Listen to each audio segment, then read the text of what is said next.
جس طرح اللہ پاک نے تورات نازل فرمائی، انجیل عطا فرمائی، وہ لوگ اہل کتاب کہلاتے ہیں، زبور، تورات، انجیل، تو اسی طرح ہم بھی کتاب والے ہیں، ہمارے پاس بھی کتاب ہے۔ کون سی کتاب؟ قرآن۔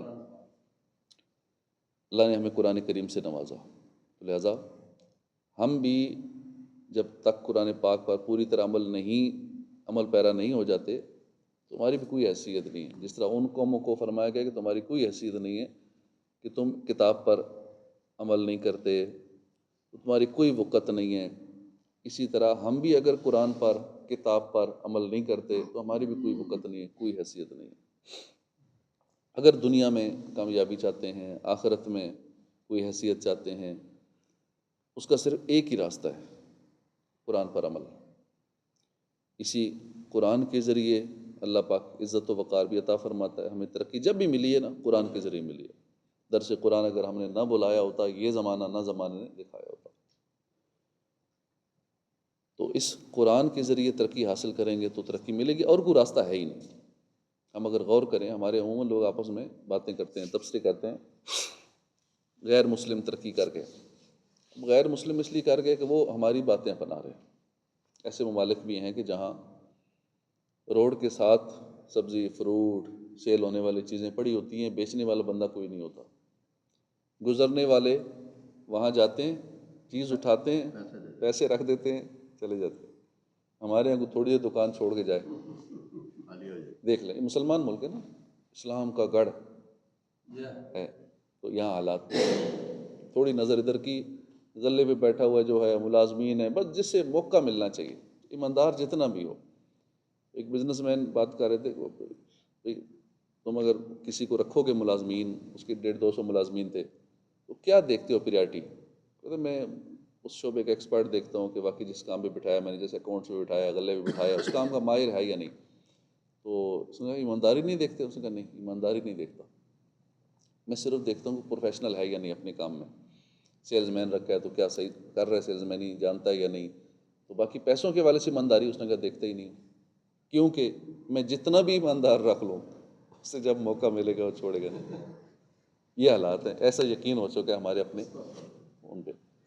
تو قرآن کے اصولوں کو چھوڑا، یہ حالات ہو گئے، ہمارا امیج ایسا بن گیا کہ ہمیں آپس میں ایک دوسرے پہ یقین نہیں۔ پتہ ہوتا ہے ایک دوسرے کو ملازم رکھتے ہیں، پتہ ہے کہ جب تک موقع نہیں ملا تو ٹھیک چلتا رہے گا، جب موقع ملا ہو سکتا ہے 10 سال بعد جا کے کوئی نہ کوئی اپنا ہاتھ دکھا جائے، تو اس لیے میں وہ ایمانداری دیکھتا ہی نہیں ہوں، کیونکہ پتہ ہے جتنا بھی ایماندار مل گیا، جتنا بھی نیک ملا، اس نے کچھ نہ کچھ گڑبڑ کر دینی ہے، اسے حالات نے مجبور کر دینا ہے، یا جو بھی ہے شیطان اس پہ وار کر جائے گا، وہ گڑبڑ کر جائے گا۔ اس لیے سسٹم ایسا بنا رکھا ہے کہ بندہ گڑبڑ کر ہی نہیں سکتا۔ آج کل جدید سسٹم ہے، لوگوں نے جگہ جگہ دنیا بھر میں کاروبار چلا رہے ہوتے ہیں، دکانیں، فیکٹریاں چلا رہے ہوتے ہیں، ایک جگہ سے مانیٹرنگ کر رہے ہوتے ہیں۔ پھر مانیٹرنگ کے لیے 10 اگر ملازم رکھے نا، تو ان کے اوپر اگر 20 کیمرے لگے ہیں تو پیچھے 10 بندے، ان کو ہر بندے کے اوپر دیکھنے والا ایک بندہ بٹھا رکھا ہے۔ اب اس میں بھی ان کی بچت ہی ہے، کیونکہ جتنی لیکیج ہونی ہے، گڑبڑ ہونی ہے، یا ملازم کسٹمر کو صحیح ڈیل نہیں کر رہا، یا پیسوں میں گڑبڑ کر رہا ہے، سارا ان کو پاس آ جائے گا، ریکارڈ ان کے پاس ہوگا۔ تو اس لیے کام کرنے والے بھی صحیح کرتے ہیں کہ کیمرہ دیکھ رہا ہے۔ رب کا خوف نہیں ہے، ہمیں کیمرے کا خوف ہے، بندوں کا خوف ہے کہ ہمارے اوپر کوئی چیک کر رہا ہے ہمیں۔ تو عجیب یہ سسٹم ہے، خوف خدا، شرم نبی، یہ بھی نہیں وہ بھی نہیں۔ تو ترقی غیر مسلم کر گئے، ہم کہتے ہیں وہ چاند پہ پہنچ گئے، وہ ترقی کر گئے، وہاں انصاف ملتا ہے۔ وہاں تو پچھلے دنوں ایک مقدمہ ہوا، مقدمہ مرغا جیت گیا۔ ایک طرف مرغا تھا، دوسری طرف ایک اور تھا، اس نے دعویٰ کیا، مرغے کے خلاف کیس کیا کہ مرغا بانگ دیتا ہے، فجر میں اذان دیتا ہے، بانگ دیتا ہے تو یہ شور کرتا ہے، تو ہماری نیند ڈسٹرب ہو جاتی ہے۔ کیس کیا، مقدمے کا جو مرغے کا مالک تھا وہ بھی پیش ہوا، سارے دلائل سننے کے بعد اینڈ پہ مرغے کے حق میں فیصلہ ہوا، کیونکہ جی مرغا اس کا حق بنتا ہے، یہ بولنا اس کی فطرت میں شامل ہے، اس نے صبح صبح بانگ دینی دینی ہے، ہم اس کو، جانوروں کو ان کے بنیادی حقوق سے نہیں کر سکتے محروم۔ تو یوں کر کے ہمارے یہاں انسان قتل ہو جائے تو اس کو نہیں ملتا انصاف، تو یہ اصول جب تک ہم نہیں اپنائیں گے ترقی نہیں کریں گے. وہ کیوں کر گئے؟ وہ اس پہ عمل کرتے ہیں، وہ ہماری چیزوں پہ عمل کرتے ہیں. سیدنا فاروق اعظم رضی اللہ عنہ کے بنائے اصولوں پہ عمل کرتے ہیں، کامیاب ہو جاتے ہیں. ہم اس سے ہٹ جاتے ہیں تو جس وجہ سے نقصان اٹھا رہے ہیں. تو اگر حقیقت کی نگاہ سے دیکھا جائے تو اصل میں ترقی کافروں نے نہیں کی، اصل میں ہم پیچھے رہ گئے. ترقی انہوں نے نہیں کی، ہم پیچھے رہ گئے. اب یوں سمجھیے ایک بندہ کار میں بیٹھا ہوا ہے، کار چلا رہا ہے، ایک موٹر سائیکل چلا رہا ہے. کار تیز ہوتی ہے، 800 سی سی ہے، سائیکل تو 70 سی سی ہے، 100 سی سی، 150 سی سی ہے. تو کار آگے نکل جائے گی، لیکن اگر کار والا 40 کی سپیڈ پر چلا رہا ہے، موٹر سائیکل والا 80 کی رفتار سے جا رہا ہے، تو پھر موٹر سائیکل آگے نکلے گا، پھر کار نہیں آگے نکلے گی. ہم کیا کہیں گے کہ موٹر سائیکل کار سے زیادہ تیز رفتار ہے؟ نہیں، ایسا نہیں کہیں گے. ہم کہیں گے کار تو تیز ہی ہے، اس کی رفتار تو تیز ہی ہے کار، مگر کار والے نے اپنے پاس موجود سہولیات کا فائدہ نہیں اٹھایا، اس لیے پیچھے رہ گیا. کار والا تیز نہیں ہے، بس پیچھے رہ گیا. یہی حال ہمارا ہے کہ 100% یقینی ترقی کے، ایک کامیابی کے، رفعت اور بلندی کے جو اسباب اور ذرائع مسلمانوں کے پاس ہیں، دنیا کی کسی قوم کے پاس نہیں. جو اصول، جو ضوابط، جو قانون جو مسلمانوں کے پاس ہیں، دنیا کے پاس نہیں ہے. وہ مسلمانوں سے چوری کر کے اپناتے ہیں قانون. لیکن مسئلہ ہے کہ ہم نے یہ ذرائع غلاف میں لپیٹ کر الماری کی زینت بنا دی. جس قرآن کے ذریعے سارے اصول ہمیں بتائے گئے تھے، اب اسی سے تعلق اپنا توڑا ہوا ہے. دیکھ کے پڑھنا نہیں آتا، تلاوت کا ٹائم ہی نہیں ہے، تو پھر ترجمہ، تفسیر سمجھنا، باقی تو معاملات تو بات کہنا. اگر مسلمان واقعی صحیح معنوں میں قرآن کریم کے نظام زندگی کو اپنا لیں تو یقین مانی ہمارا معاشرہ دنوں میں ترقی کر سکتا ہے. اور یہ حقیقت ہے. آج کے دور میں تقریباً ہر طرف غربت کا رونا رویا جاتا ہے. اس غربت کو ختم کرنے کے لیے بہت سارے طریقے اپنائے گئے، آج بھی اپنائے جا رہے ہیں. 19ویں صدی عیسوی میں، یعنی آج سے تقریباً 150 سال پہلے دنیا میں کئی انقلاب آئے، معیشت کے کئی نظام آئے، سوشلزم آیا، کمیونزم وغیرہ قائم ہوئے. سب کا ایک ہی نعرہ تھا، غربت مٹاؤ، دنیا سے غربت ختم کرو. کبھی مزدوروں کے حقوق کی بات کی گئی، کبھی روٹی کپڑے کی بات کی گئی، کبھی غریبوں کے حقوق کی بات کی گئی، سرمایہ داری کے نظام بنے. یہ سارے نظام آج بھی دنیا کے مختلف ملکوں میں رائج ہیں. مگر افسوس کے 150 سال یا اس سے بھی زیادہ عرصہ گزر چکا، کوئی بھی غربت ختم نہیں کر پائے، بلکہ ختم کرنا دور کے بعد الٹی بڑھ رہی ہے، کم نہیں ہو رہی، غربت بڑھ رہی ہے. اب قرآن کے پاکیزہ نظام کی طرف نگاہ دوڑائیں. عمر بن عبدالعزیز رحمۃ اللہ علیہ بہت بلند رتبہ عادل حکمران تھے. آپ نے 30 مہینے کے اندر، یعنی 2.5 سال کے اندر آپ نے غربت کا خاتمہ کر دیا تھا. اب 150 سال سے لگے ہوئے ہیں، پراپر کوشش کر کے پوری دنیا خاتمہ نہیں کر رہی، الٹا غربت بڑھ رہی ہے. آپ نے 2.5 سال کے اندر ایسا نظام بنا دیا تھا، یعنی صحیح معنوں میں قرآنی نظام نافذ فرمایا تھا. اور اس کی برکتیں یہ تھیں کہ زکوٰۃ لے کر نکلتے تھے، بندہ ہی نہیں ملتا تھا دیں کس کو زکوٰۃ، غریب بندہ نہیں ملتا تھا، سارے ہی صاحب حیثیت ہو گئے.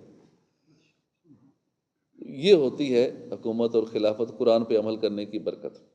عمر بن عبدالعزیز رحمۃ اللہ کے گورنر آپ کو خط لکھا کرتے تھے، علی جا زکوٰۃ کی رقم جمع ہو گئی ہے، اب کیا کریں؟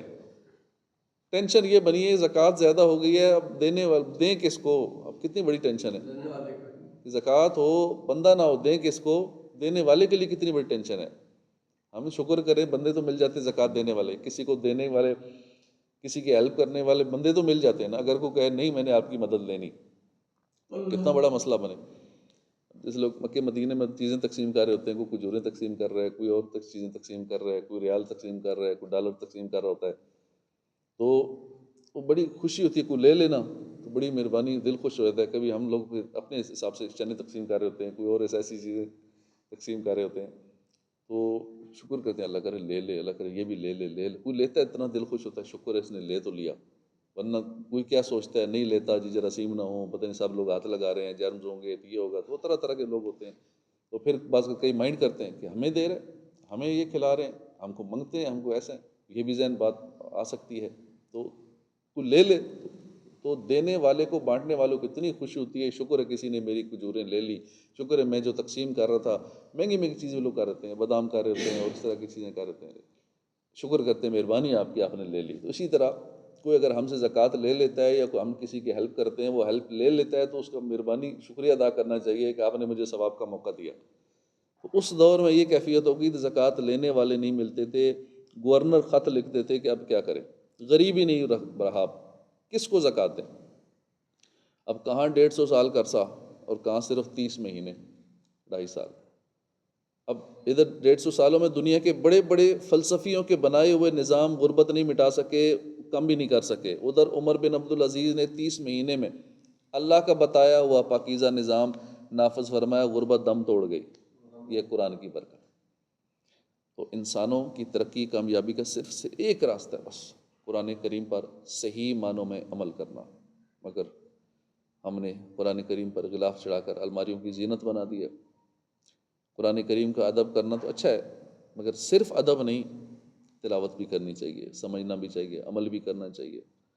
افسوس وہ پاکیزہ قرآن جو دونوں جہانوں میں ہماری کامیابی کا پیغام لے کر آیا تھا، ہم نے اللہ کے اس پاکیزہ کلام سے منہ موڑ لیا۔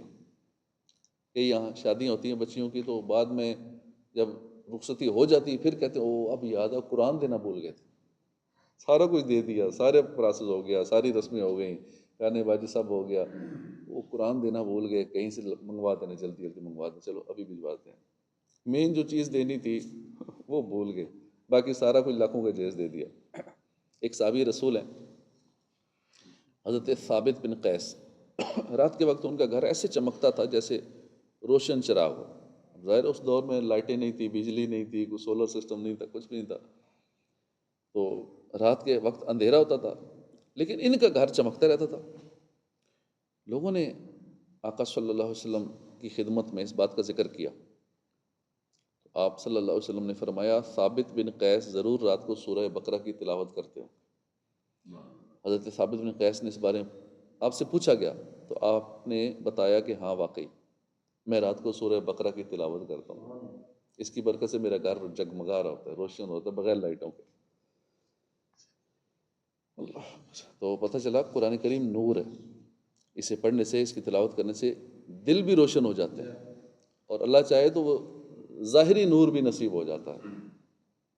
قرآن کریم برکت بھی ہے، ہدایت بھی ہے، زندگی بھی ہے، اس لیے ہمارے لیے سب کچھ اس میں قرآن میں موجود ہے۔ اور عموماً بڑھاپے میں جو کہتے ہیں بولنے کی بیماری ہو گئی ہے، ڈائمنشیا ہو گیا، بہت سارے مسائل ہو جاتے ہیں بڑھاپے میں، تو جو اس عمر میں بھی ریگولر قرآن پاک کی تلاوت کرتے رہتے ہیں، زیادہ کرتے ہیں نا، تو وہ بہت ساری بیماریوں سے بچنے کے ساتھ ساتھ اس بیماری سے بچ جاتے ہیں، بولنے والی بیماری جو 60 سال کے بعد ایک خاص آتی ہے، سٹھے آ جانا، یا اس کا مخصوص نام قرآن پاک میں بھی ہم نے سنا تھا، تو وہ جو مسئلہ ہو جاتا ہے، تو قرآن پاک کی تلاوت زیادہ زیادہ کرنے والا نا وہ اس بیماری سے بچ جاتا ہے۔ تورات شریف میں ہے کہ اللہ پاک ارشاد فرماتا ہے بندے کیا تجھے مجھ سے حیا نہیں آتی کہ تو راستے میں چل رہا ہوتا ہے، تیرے پاس تیرے کسی بھائی کا خط آتا ہے، تو راستے سے ہٹ جاتا ہے، بیٹھ کر اس کے ایک ایک حرف کو غور سے پڑھتا ہے، یہاں تک کہ اس کا کوئی لفظ نہیں چھوڑتا، جب کہ یہ میری کتاب ہے، میں نے تیری طرف نازل کی ہے، دیکھ اس میں تیرے لیے کتنی تفصیل ہے، میں نے کتنی بار تجھے سمجھایا تاکہ تو اس میں غور کرے، پھر بھی تو اس سے منہ پھیرتا ہے۔ کیا میرا مرتبہ تیرے نزدیک تیرے بھائیوں سے بھی کم؟ واٹس ایپ کا میسج آتا ہے تو کیسے صبح اٹھتے موبائل پہلے چیک کرتے ہیں کہ کس کس کا میسج آیا ہے، حالانکہ وہ کرنا نہیں چاہیے، اس کے بہت سارے سائیڈ ایفیکٹس ہیں کہ اٹھتے ہی فوراً میسیج چیک کرنا، اٹھنے کے بعد تقریباً گھنٹے بعد چیک کرنے چاہیے، ورنہ اندر کے سسٹم کی بہت ساری خرابیاں پیدا ہو جاتی ہیں۔ تو فوراً میسیجز دیکھتے ہیں، رپلائی بھی کرتے ہیں، پورا میسیج پڑھتے ہیں، بعض کا لمبے لمبے میسیج پڑھتے ہیں کہ بڑا دلچسپ سٹوری چل رہی ہے، پورا میسیج پڑھ لیں، یا کسی کا سن لیں، سیاسی معاملات میں دلچسپیاں لیتے ہیں، نیوز سنتے ہیں، باقی سارا کچھ کر رہے ہیں، اور جو میسیج پڑھنا سننا چاہیے اللہ کا، اس طرف توجہ نہیں ہوتی کسی کی بھی۔ غور کرنے کی بات ہے، ابھی کسی کا موبائل بجے، ایس ایم ایس آ جائے، واٹس ایپ پر میسیج آ جائے، مس کال آ جائے، حالانکہ مسجد میں ہوتے ہیں، نماز جمعہ میں ہونے والی ہے، مگر ہمیں پریشانی ہو جائے گی، دل مچلنے لگے گا، کب موبائل نکالوں، پتہ نہیں کس کا آیا ہوگا، پتہ نہیں کس کا میسیج آیا ہوگا، کب میسیج پڑھوں گا، کب رپلائی کروں گا، بے چینی ہو جاتی ہے۔ بعض دفعہ عین نماز کے دوران موبائل کی گھنٹی بج جاتی ہے، دل میں ایک ہلچل سی ہونے لگتی ہے، پتہ نہیں کس کی کال آ رہی تھی، فوراً توجہ ادھر چلی جاتی ہے، نہ جانے کس کا میسج آیا ہوگا۔ اب سلام پھیرتے ہی دعا نہیں مانگتے، پہلے میسج دیکھتے ہیں، پہلے وہ کال دیکھتے ہیں کس کی آئی، دعا بعد میں۔ کون تھا، کس نے کال کی تھی، کس نے میسج کیا تھا؟ اس وقت سوچئے کہ قرآن کریم ہمارے رب کا میسج ہے، رب کا پیغام ہے، ہمارے نام ہے، ہم اس کو کتنی اہمیت دیتے ہیں، کتنی تلاوت کرتے ہیں، سمجھنے کی کتنی کوشش کرتے ہیں، پھر عمل پیرا ہونے کی کتنی کوشش کرتے ہیں۔ افسوس، ہماری حالت بہت بری ہوتی جا رہی ہے۔ اول تو تلاوت کرتا کون ہے، الماری میں رکھ دیتے ہیں، جو کرتے بھی ہیں تلاوت تو وہ صرف برکت کے لیے کرتے ہیں، بعض خوش نصیب صبح صبح دکان کھولتے ہیں تو کاروبار میں برکت کے لیے کرتے ہیں، کو مال زیادہ آ جائے گا تھوڑی تلاوت کر لو۔ خواتین گھروں میں صبح صبح تلاوت کرتی ہیں، ابھی بہت ہی کم ہی، نہ ہونے کے برابر شاید ہوتی ہوں گی، کیونکہ مسئلہ آ جائے، پریشانی آ جائے تو پھر قرآن پڑھو، تو کوئی پریشانی ہو جائے تو خوش نصیب دینی ذہن رکھنے والے مدرسے سے طلباء کو بلا کر قرآن خوانی کرواتے ہیں، اچھی بات ہے، شک نہیں، قرآن برکت ہی برکت ہے، گھر میں رکھنا برکت ہے، دیکھنا برکت ہے، چھونا برکت ہے، پڑھنا برکت ہے، سمجھنا برکت ہے، سارے کا سارا ہی برکت ہے قرآن۔ لیکن یہ بھی یاد رکھیے کہ صرف کتاب برکت ہی نہیں ہے، یہ کتاب عمل بھی ہے، اس پر عمل بھی کرنا ہے۔ تو ایک شخص صبح دکان کھولتا ہے، وہ برکت کے لیے قرآن تلاوت کرتا ہے، مگر کاروبار سودی کرتا ہے، سارا دن جھوٹ بولتا ہے، ناپ تول میں گڑبڑ کرتا ہے، جھوٹی قسمیں کھاتا ہے۔ اب قرآن مجید تو بتا رہا ہے کہ جھوٹوں پر اللہ کی لعنت ہے، قرآن تلاوت کر رہا ہے اور پھر بھی وہی کام کر رہا ہے، سود خور کے ساتھ تو اعلان جنگ فرماتا ہے۔ اب ایسے شخص کو قرآن مجید سے برکت کیسے ملے گی؟ جو برکت لینے کے لیے قرآن پڑھ رہا ہے، سارا دن کام قرآن کے خلاف کر رہا ہے۔ تو اللہ پاک قرآن پہ عمل کرنے کی توفیق عطا فرمائے، آمین بجاہ نبی الامین صلی اللہ علیہ وسلم۔